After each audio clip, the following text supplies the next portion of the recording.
Hey guys, this is Eric and Jessica Carrier, the hosts of the Prairie Land Paranormal Podcast. If you're looking for a show that explores all things paranormal, with dramatic storytelling, historical research, relevant science, and witness accounts, check out our show online at www.prairielandparanormalpodcast.com or through your favorite podcast player.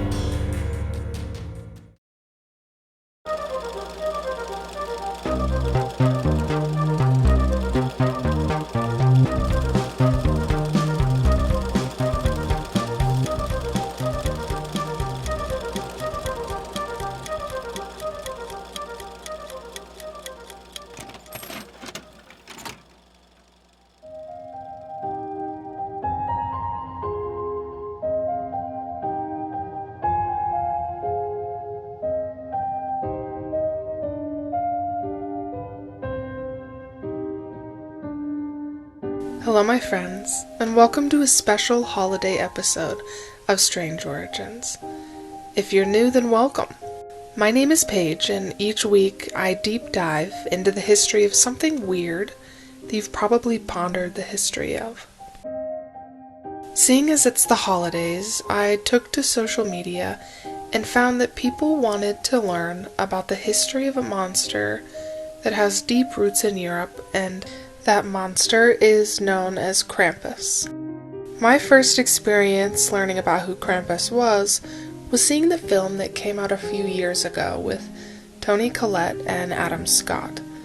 I hadn't really watched any holiday horror films at that time, as they're kind of a newer thing, but it served as a great introduction.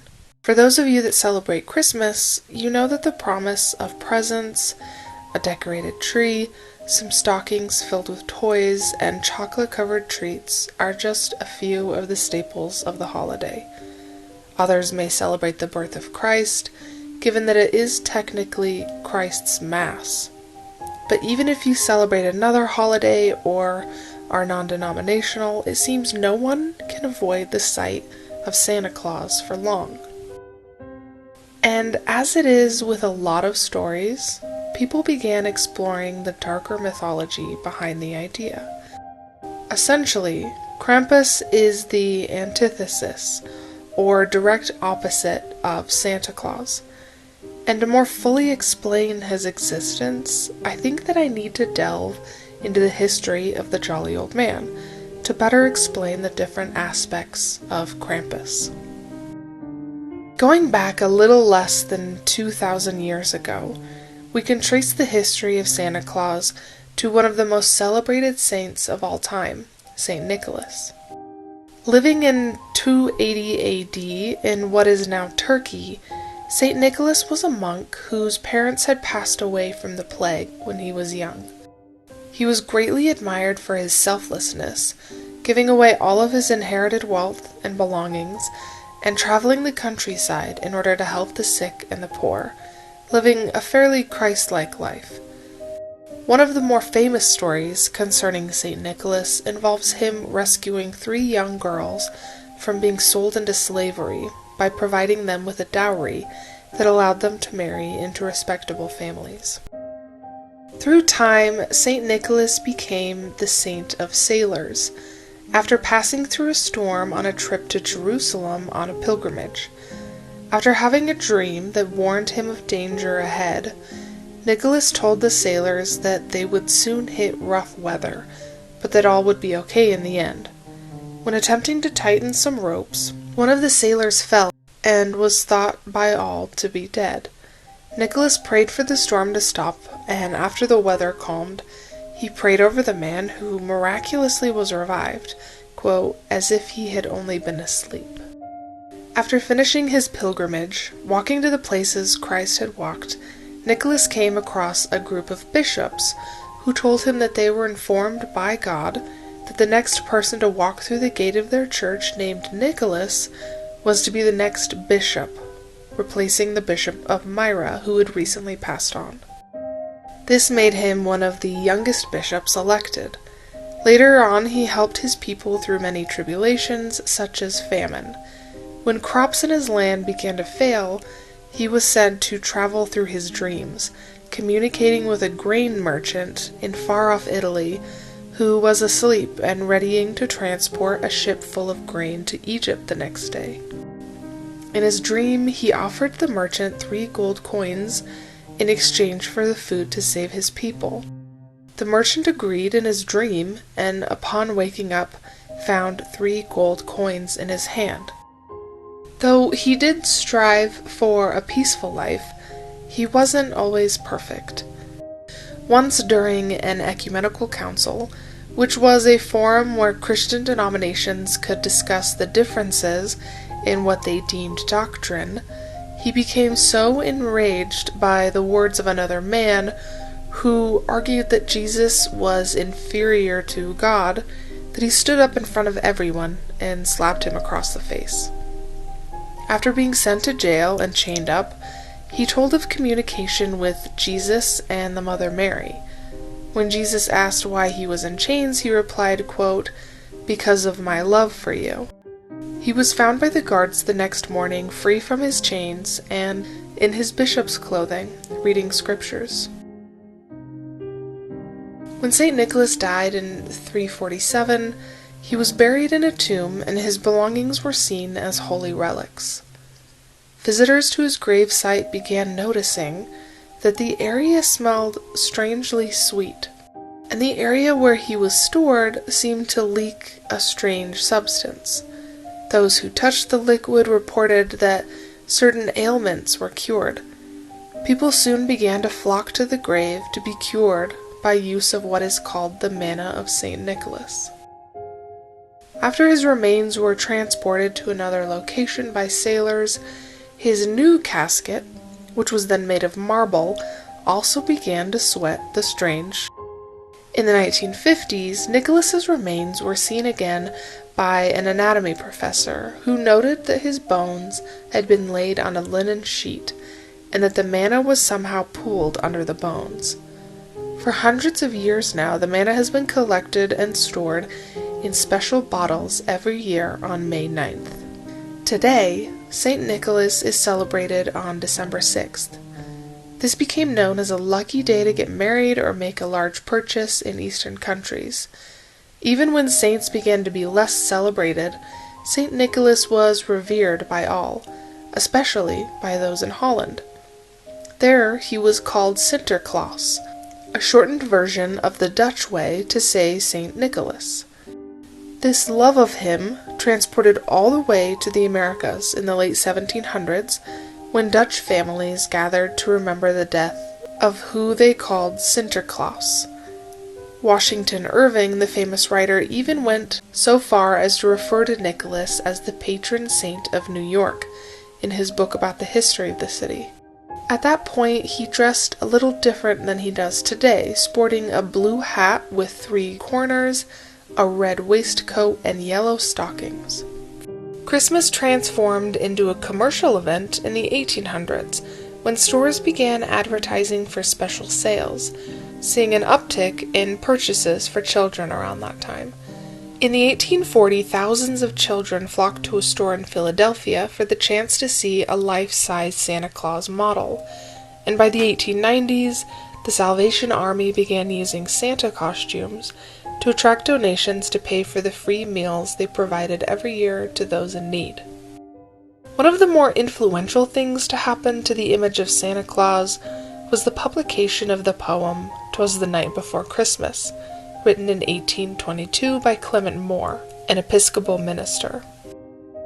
From that poem was born the idea that Santa was a fat, jolly old man who slid down chimneys and drove a sled led by 8 flying reindeer.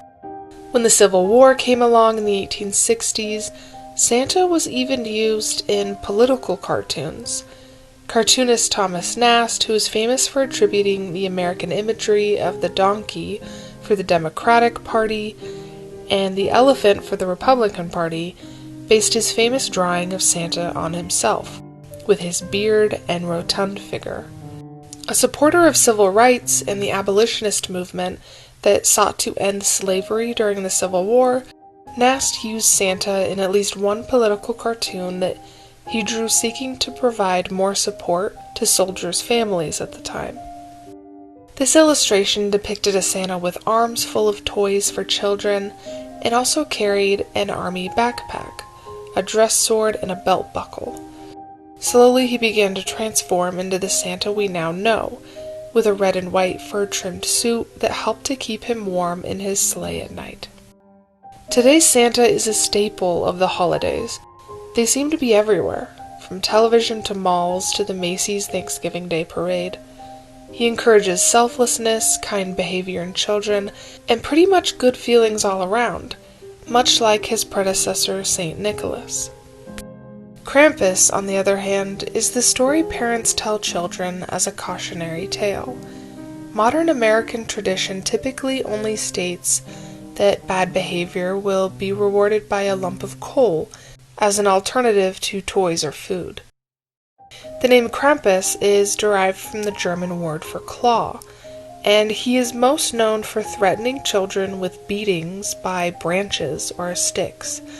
And in some countries, gold-painted bundles of branches are given to households as a reminder to children to be well-behaved near the holidays. In more extreme versions, he is even known to eat naughty children or drag them down to hell, which, in my opinion, seems a bit extreme. But then again, I'm not a parent. Some believe that Krampus has pre-Christian origins, as signs point to him as being son of the Norse god of the underworld, Hel. In pagan terms, he was what was referred to as a satyr, which in Greek mythology is a half-man, half-goat being. Originating from the eastern and central Alps of Europe, it makes sense that he would take on the appearance of a hairy, horned animal, as that would be who would be able to survive the cold winters in the mountains. The bundles of branches he beats children with are thought to be from his pagan history as well, as they were often involved in initiation rites. He also is known for having hooves, fangs, and a long pointed tongue. He carries chains, which are thought to symbolize how the Christian church bound the devil. Usually, he also is featured with a basket strapped to his back that makes carting naughty children off to hell a much easier task to complete. In some stories, it's a bag which greatly resembles Santa and his big red bag full of Christmas gifts. Today in Austria and Germany, Krampus runs, and I'm going to butcher this, but they are also known as Krampuslauf. People dress up as the creature and chase passerbys. In the 1930s, he was deemed too scary to be impersonated in Austria, under the far-right Dollfuss regime, and in the 50s, pamphlets titled "Krampus is an Evil Man" were passed out. Anyone impersonating him was immediately arrested.